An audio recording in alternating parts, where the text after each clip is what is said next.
Hey everybody, Bandicoot Commando here, and welcome back to Marvel Rivals. Last time, I read Moon Knight's second lore story. Whoops. Faces of the Moon. In this lore story,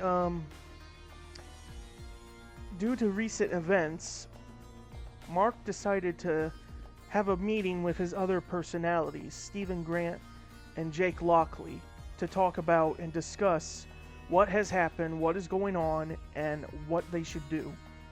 Because they know that Khonshu is involved with all of this, and that ever since Apocalypse was murdered, well, there's been a lot of going on of what was happening. All that Mark knows is that ever since the time stream entanglement struck, Khonshu was able to absorb all other universe reality versions of himself in order to be unified as one Khonshu, in order to continue to commune and have control over Mark. The other thing being is that Khonshu may or may not be responsible for recent events that have happened that involve the moon. Some worlds have lost their suns, some worlds had the tides change on them, and some worlds had their moons destroyed and the debris rain down on them.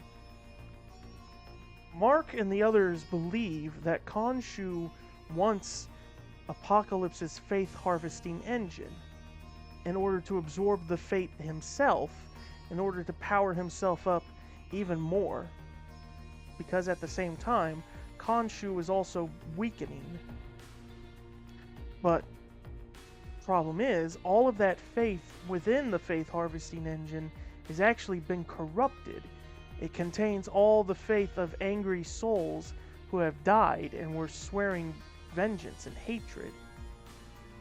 Of course, this is what attracted whoever killed Apocalypse in the first place. Had Apocalypse truly absorbed that energy, that faith energy, that probably would have not powered him up in a way, but the negativity of the faith energy is what attracted whoever the killer was, and that Khonshu could also be just as at risk. But we'll just have to wait more on that later until I can get the rest of the gallery images unlocked. Just a sec.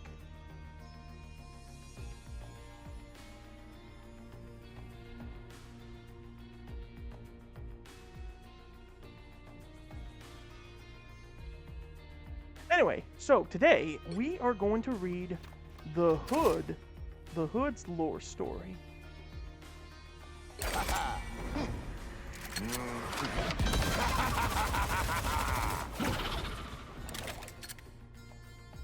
The Hood. Parker Robbins. As the Hood, Parker Robbins is treading on the dangerous path toward the throne of the criminal underworld.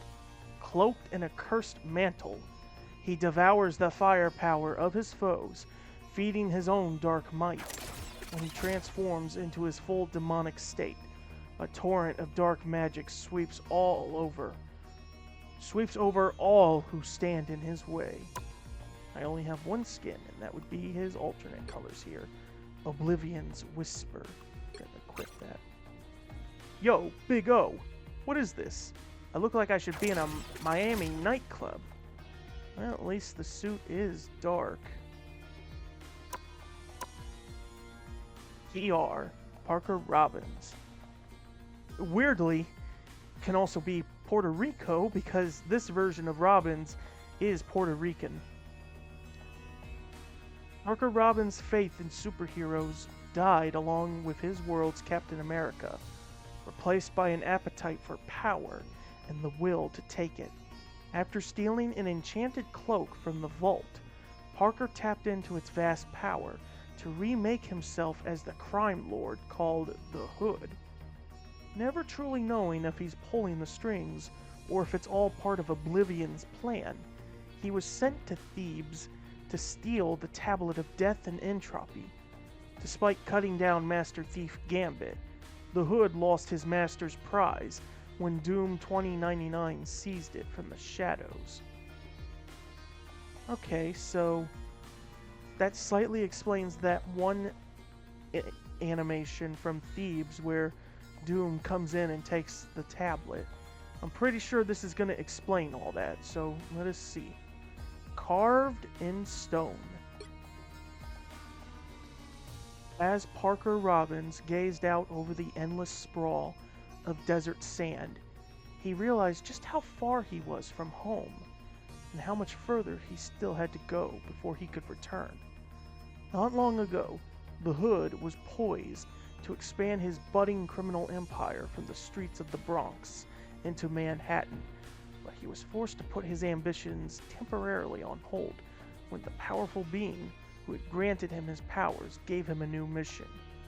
Before he knew it, he was in the ancient city of Thebes, in an alternate universe, lurking behind crumbling stone pillars and watching every move of a mutant warlord on the verge of becoming a god. It wasn't Apocalypse that Parker was sent to find. No. It was something that Apocalypse possessed, a mystical relic known as the Tablet of Death and Entropy. Parker had already seen another tablet just like it, back when New York's heroes inadvertently broke him free from Wilson Fisk's maximum security prison, the Vault.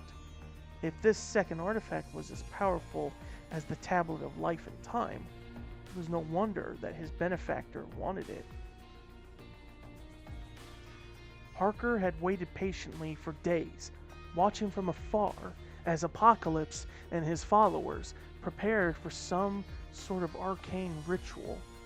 Parker was more than confident in the mystical powers that he had acquired when he donned his enchanted cloak, but he knew that Apocalypse was on a whole different level. If he wanted to get into Apocalypse's pyramid and find the tablet without getting the tar beaten out of him, his best bet would be to wait until all Clan Akaba was distracted. So when the day finally came that the ancient mutant gathered all his forces to witness his ascension, the Hood was ready to make his move.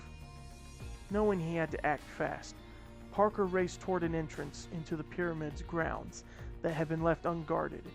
Sticking to the shadows, he quickly navigated his way through a series of narrow alleyways till he reached an exterior courtyard. But there he encountered someone unexpected, a man who seemed to be carved from living stones. "Greetings, Parker Robbins," the man said calmly. "I have been expecting you." "How the hell you know my name?" Parker demanded, drawing his pistols from inside of his cloak. "The stones told me," the man said, dragging his hand across the hieroglyphs carved into the courtyard wall. "Did the stones tell you I'm about to blast you into a pile of pebbles, cabron?" Parker threatened. "I will do my best to do some Spanish pronunciations of words, but we all know I'm not the best at pronouncing certain languages. What the stones say of my fate is not your concern," the man replied. "However, they did show me why you came here, and how I must aid you with your quest." "You don't know nothing, you talking rock," Parker scoffed. "What do you mean, aid?" "I know more than you might believe," the man said, turning to face the carvings on the wall. "I know that you are a child of another reality, that your path was one of strife and oppression, that your father unwillingly served an unjust king and found himself dead at his hand when you sought to claim what was rightfully yours." "Fisk," Parker mumbled under his breath. "I know that you were set free by your reborn idol and given a chance to follow them in their crusade, but instead you chose to walk another path, one of righteous vengeance. You claimed a garment of great power woven by a force beyond your comprehension. That force guided you here to claim an object that my master has kept from falling into the wrong hands." "The Tablet of Death and Entropy," Parker said. Guess you do know what I'm about. Guess you do know what I'm about, old man. But I don't know you. I am Ozymandias. Is that how you say it? Ozymandias? The man replied, gesturing to a fresh series of carvings on a nearby wall. Look on my works and despair. Parker leaned in and took a closer look at the intricate murals that seemed to be etched into every available inch of stone in the courtyard. Even one depicting the death of Apocalypse as he ascended to godhood. A sharp blade jutted out through the ancient mutant's chest. Although he didn't understand the meaning behind most of the images, he eventually stopped cold when he saw a picture of a hooded man presenting a stone tablet to an enormous hand. Tell me what happens after this, Parker demanded. I need to know if I'm making the right choice here. I cannot, Ozzy said with a heavy sigh. Thought you could see the future, Parker snarled. I could, Ozzy said, until you arrived. Ozzy led Parker over to a series of carvings that were only partially completed. A table with 6 shadowed seats, and a figure standing at the head, unfinished and unidentified. Another, solely the rough outline of a figure who held what looked like a spine in his hand. And the last and least clear, the base of a throne engulfed in what looked like fire. The moment you walked into this courtyard, Ozzy continued, my visions of the future became obscured. If I cannot see them, I cannot carve them. If I cannot carve them, then I cannot read them. And thus, we are all left in the dark, forced to face the unknown. You're blaming me for your performance issues? No sense of personal responsibility, Parker asked, shaking his head in disapproval. Not you, Ozzy responded. The dark force that empowers you. I know not its goals, nor its true identity. Even when I could still see clearly, there were some things beyond my view, but I do know that it has no desire for you to know your true fate. It prefers you as its puppet. You don't gotta worry about Big O. The Hood ain't nobody's puppet, Parker yelled, his eyes beginning to glow with demonic rage. Then prove it, Ozzy said. Remove your vestment and show me the man that you truly are. Clever, Parker said with a smile. The second I take off my hood, I'm an easy target.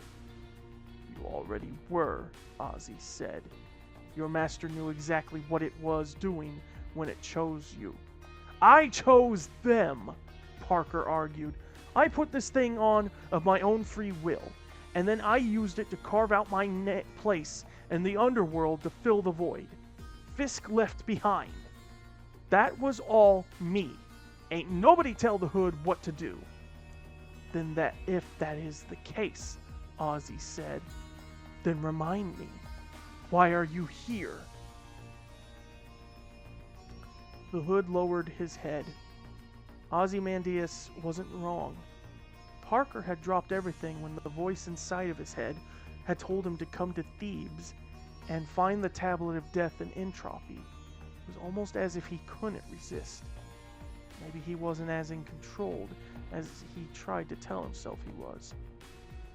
I'm here to do a job, Parker said. Nothing more.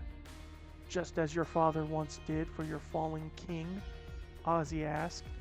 The same king who threw you in a dungeon to die when you stood against him? Do you expect any less from this new master? I don't expect nothing from no one, Parker said. Never have, never will. The only one I can count on is me. Ah, perhaps you are wiser than the visions led me to believe, Ozzy said. And so for your own sake, I beseech you once more, remove your cloak. Parker grabbed a hold of the collar of his crimson cape. But before he could tear it from his body, he hesitated. He had tried to remove it before, and every time he ended up in agonizing pain. It was almost as if he had become addicted to the cloak's power, and by severing that connection, he was being thrust into a state of withdrawal. Parker dropped his hands. He knew he couldn't take it off, no matter how badly he wished he could. "I thought not," Ozzy said with disappointment. "As I have watched humankind over the centuries, I have seen how easily power can corrupt. I fear that the corruption that flows through you is stronger than any I have ever seen before. And it is only getting worse with every day that passes." "You think you know all my secrets, eh?" Parker asked, as the stone man's words hit him far too close to home. "But tell me this one. Which one of us makes it out of here alive?" "We both already know the answer to that," Ozzy said solemnly.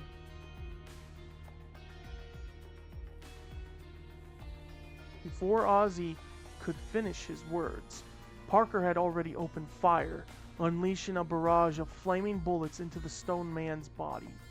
Chunks of rubble flew through the air as the cursed projectiles blasted their way straight through the living limestone of the ancient prophet's frame. Before long, Ozzy's figure lay shattered on the courtyard floor. Parker walked over to where the head of Ozzy lay, putting his boot atop it triumphantly. "Almost forgot," Parker mused. "Still need you to tell me where the tablet is." "Apocalypse keeps it close at all times," Ozzy said, struggling to speak. "So if you really do got your story straight," Parker said with a smile, "then all I gotta do is sit back and wait for the big guy to die. Fine by me. It's a hell of a lot easier to steal something when the person who has it can't fight back." Parker aimed his pistol down at Ozzy's head. "I can't risk telling his followers what I'm up to," Parker said. "There's too much at stake." "My story has come to its end," Ozzy lamented. "But your future is not yet carved in stone." "I hope you're right," Parker said as he pulled the trigger one last time. "I got a bad feeling you ain't." As Parker exited the courtyard, he heard a scream that echoed across Thebes. He raced out to see where it had came from, only to witness Apocalypse plummeting from the top of his pyramid toward the ground below. Before long, the ancient city would be crawling with heroes, all of them trapped together in Thebes by a field of divine energy released during Apocalypse's failed ritual. As the Hood hid himself from sight, awaiting his chance to claim his prize, he thought all that Ozymandias had revealed to him. For the first time in ages, Parker Robbins didn't look at the future and see the endless possibilities that his new powers had presented him. Instead, just like Ozzy before him, he saw the unknown, and it terrified him in ways he had never imagined.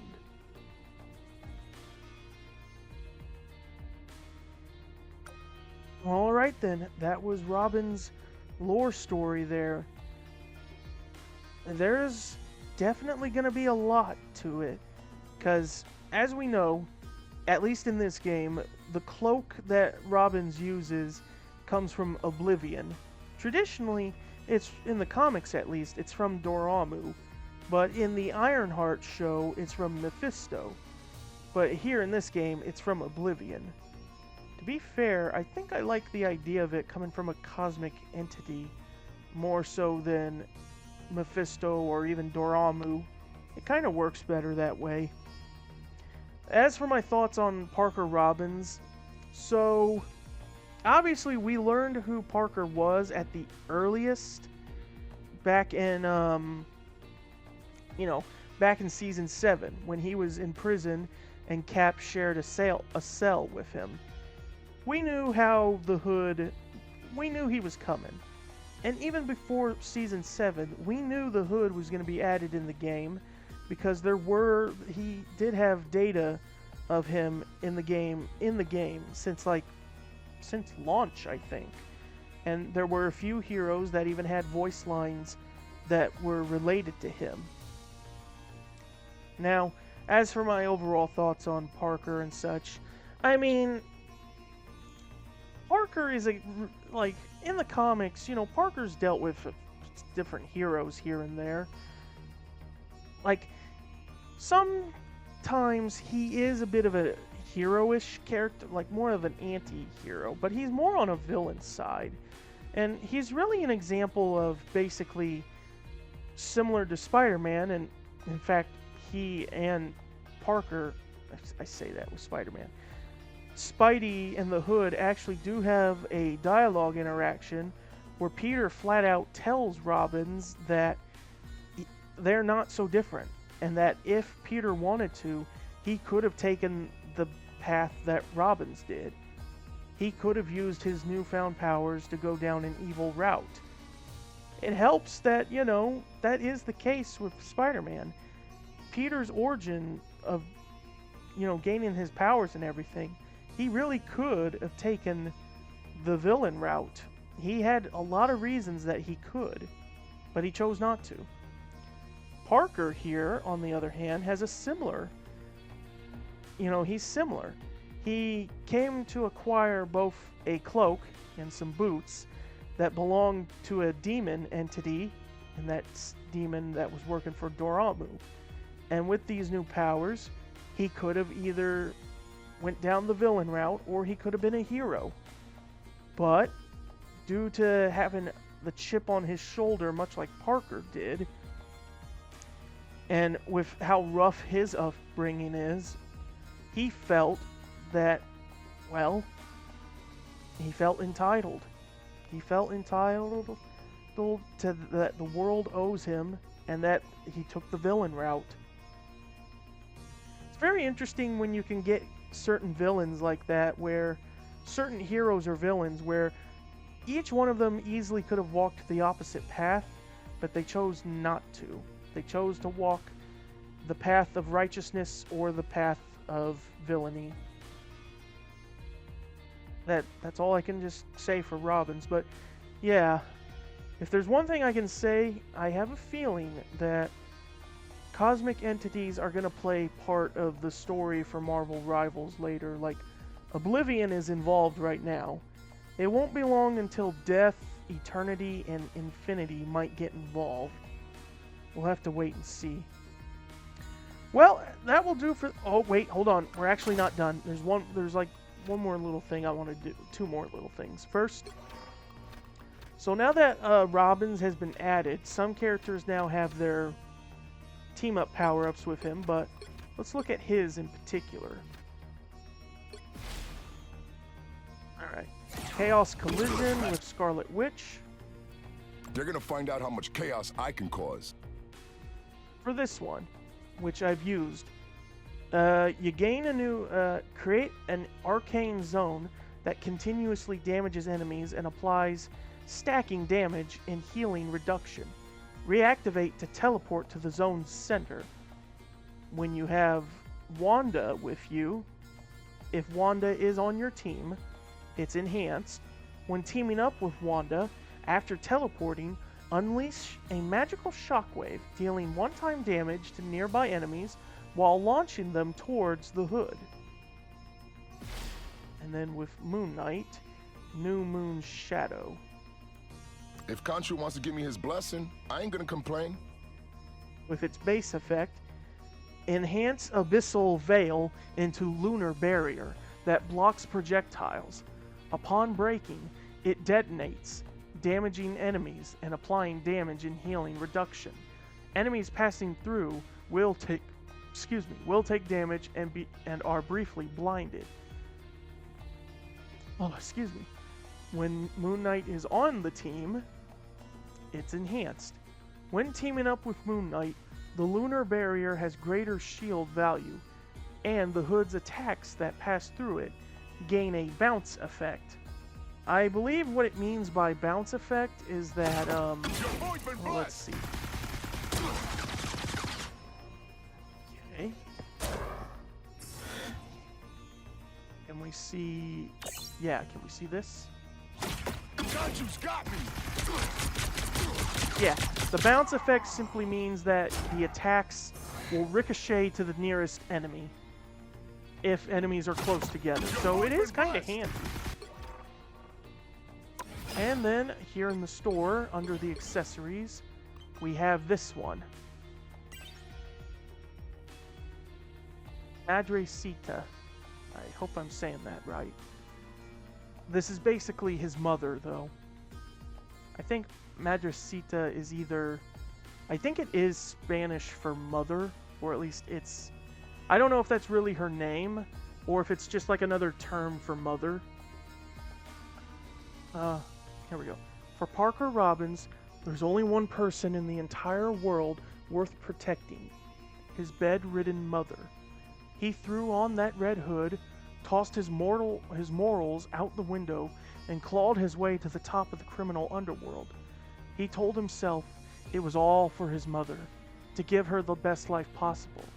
But he forgot to ask her what she actually wanted. Lying in her sickbed, she never needed her son to be a big-shot kingpin. She only wished for Parker to be safe, healthy, and living like the cheerful boy she lost when her husband died. So see, that's another sort of comparison with Parker and Peter. Although I don't think his mother died, at least not yet. It's her on her dying deathbed, essentially, that everything Parker does is in the name of his mother, essentially. But I think he's come too far that he's pretty much forgotten that he was doing it for his mother in the first place. Oh, it's on his little bracelet there.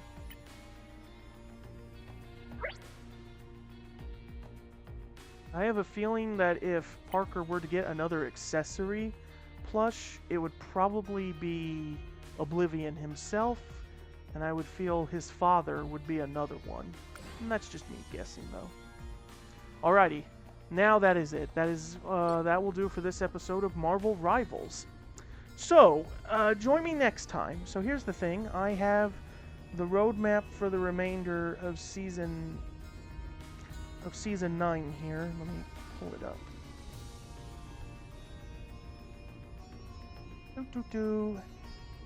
All that remains really is that it's just new events for new skins and such. Like, no new game modes or anything like that. In fact, yeah, it's just... the only new things is that there will be a new emote for Devil Dinosaur and... It's hard to tell. I think that is... Is that Deadpool? Oh no, it's not Deadpool. That's Moon Girl herself. I can tell that it's Moon Girl. It's a new emote that has Devil and Moon Girl. Then there's a way to then customize the Aquatic Assassin skin for Black Widow. I think part of it was that when they added the skin initially, this was before when Season 9 dropped and before her major rework into what she is now. And then, yeah, the rest of the stuff is just skins and events.